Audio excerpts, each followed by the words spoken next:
Oke, kita akan mulai membahas tentang tugas kelas.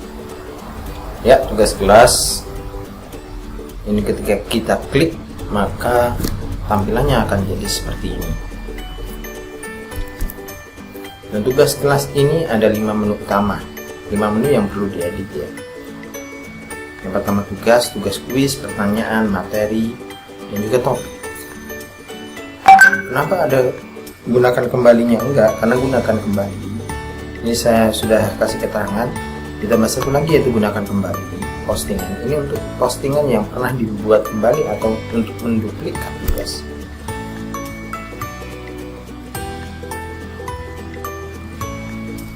Ya, kita bahas ke-6 item yang ada di tugas kelas. Yang pertama tugas. Tugas itu lebih berfungsi untuk mengupload hasil tugas siswa. Jadi siswa membuat video, membuat PowerPoint, membuat Word, Excel segala macam, diupload dari sini bisa. Sebenarnya bisa semuanya, tapi lebih difokuskan ke tugas. Karena di tugas kuis nanti lebih difokuskan ke pilihan ganda. Kenapa? Karena di sini bisa menilai secara otomatis, yaitu dari Google Form bisa kita import langsung ke Google Classroom.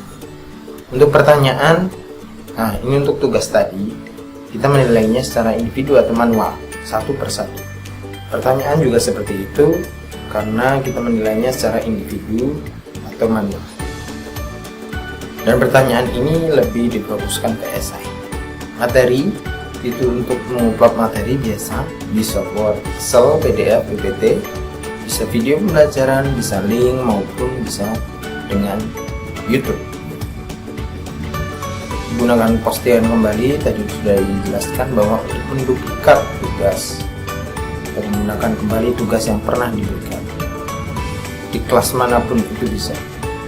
Topik itu digunakan untuk membuat pokok bahasan atau bisa berupa kompetensi dasar, bisa juga diistilahkan membuat rumah atau daftar isi di tugas kelas. Oke, yang pertama tugas. Oke, banyak sekali ya tugas. Karena ini fokusnya di sini dulu.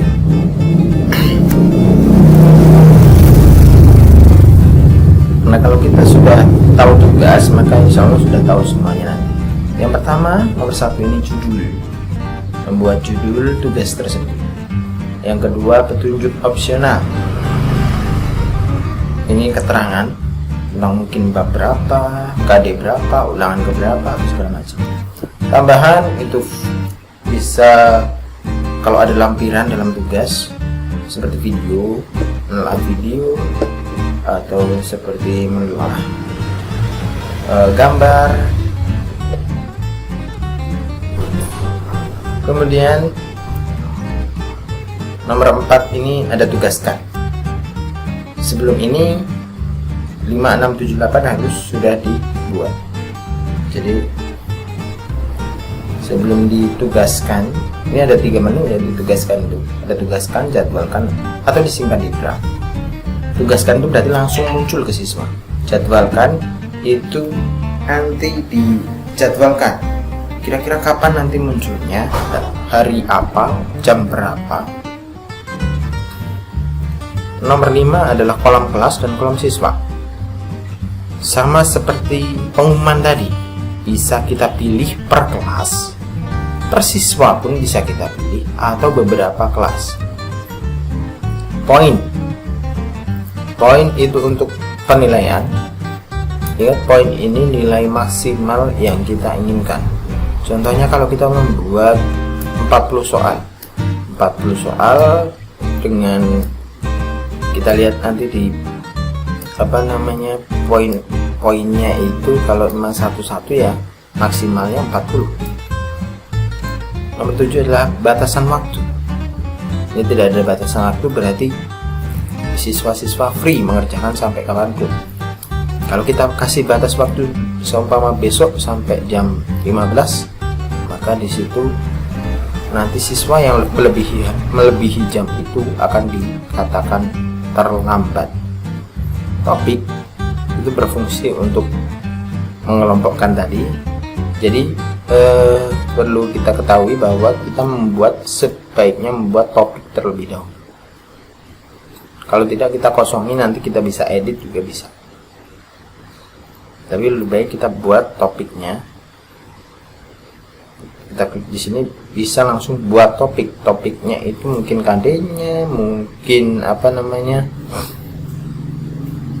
rumahnya, bab 1 kayak segala macam.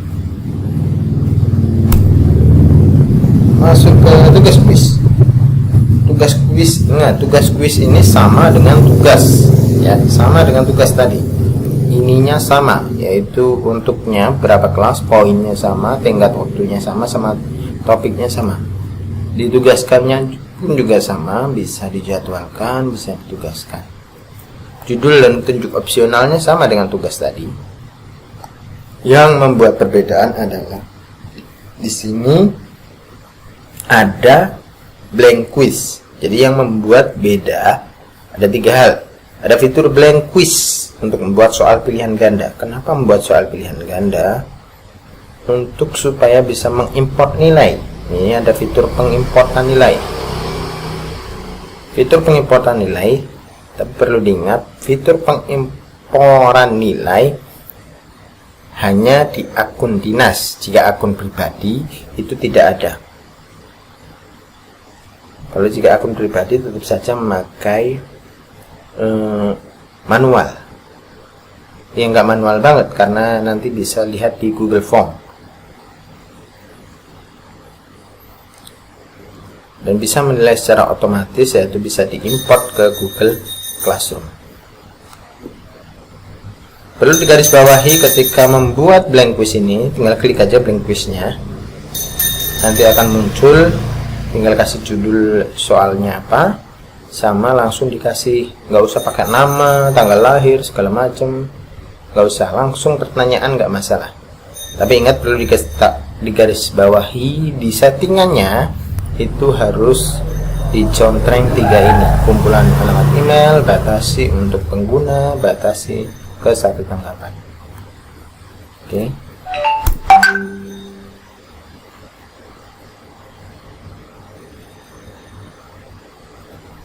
Oke, sebelumnya balik lagi ke ini, tugas kuis. Di tugas kuis juga di kuisnya jangan sampai, di settingan kuisnya jangan sampai soal benar itu dicontreng. Nanti saya akan perlihatkan videonya.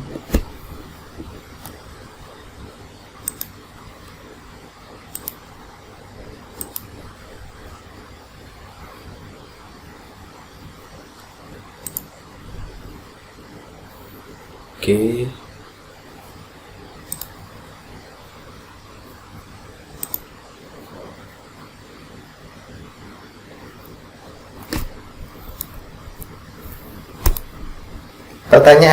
Pertanyaan juga sama dengan tugasannya, ada 2 perbedaan, yaitu di sini bisa diganti jawaban singkat, bisa diganti pilihan ganda, bisa diganti apapun, dan juga di sini siswa dapat saling membalas atau mengedit jawaban jika sudah dikirimkan, seperti diskusi atau segala macam.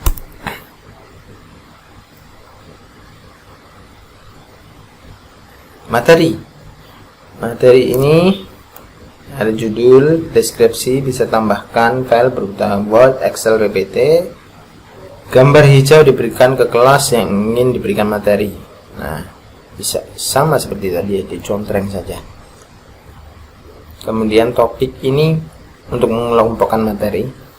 Kalau kita sudah bikin topik 1, nanti bisa kita buat jadi dalam satu topik itu ada materi, ada tugas kuis, maupun ada pertanyaan. Posting materi, nah ini bisa dijadwalkan juga, seperti halnya tugas kuis atau pertanyaan. Gunakan kembali postingan. Nah, klik gunakan kembali postingan, pilih kelas yang pernah dibuat postingannya, pilih postingan, centang buat salinan baru dari semua lampiran, klik gunakan kembali. Topik tadi sudah kita bahas dari awal. Ini sebaiknya dibuat di awal saat kita membuat tugas kelas. Topik ini digunakan untuk mengelompokkan pokok bahasannya, mungkin bisa babnya atau kompetensi dasarnya, sebagai daftar isi di tugas kelas tersebut. Anggota. Nah, anggota di sini ada guru, ada siswa. Yang putih ini berarti mereka diundang tapi belum masuk ya. Jadi ada guru, ada siswa. Ketika sudah menjadi guru, bisa menambahkan guru lainnya dan juga bisa menambahkan siswanya. Ketika sudah menjadi guru, bisa menambahkan guru lain atau menambahkan siswanya. Jadi tiga orang guru, walaupun dalam satu kelas ada 3 orang guru, tiga-tiganya bisa menambahkan siswa dan menambahkan guru. Sama, kecuali siswa. Nah, di sini penjelasannya. Oke, ini guru. Jadi guru bisa menambahkan, sama, guru bisa menambahkan guru yang diajar sama siswa yang ada di kelas tersebut. Kalau siswa hanya sebagai peserta didik dan tidak bisa menambah siswa lainnya maupun apalagi menambah guru. Nilai last. Menu terakhir di Google Classroom adalah nilai. Menu ini tidak ada di akun siswa. Jadi akun siswa cuma ada 3 menu: forum, tugas kelas, dan juga anggota. Kalau menu nilai hanya di guru. Nilai ini sebagai buku nilai untuk guru. Bisa di copy nanti di Excel.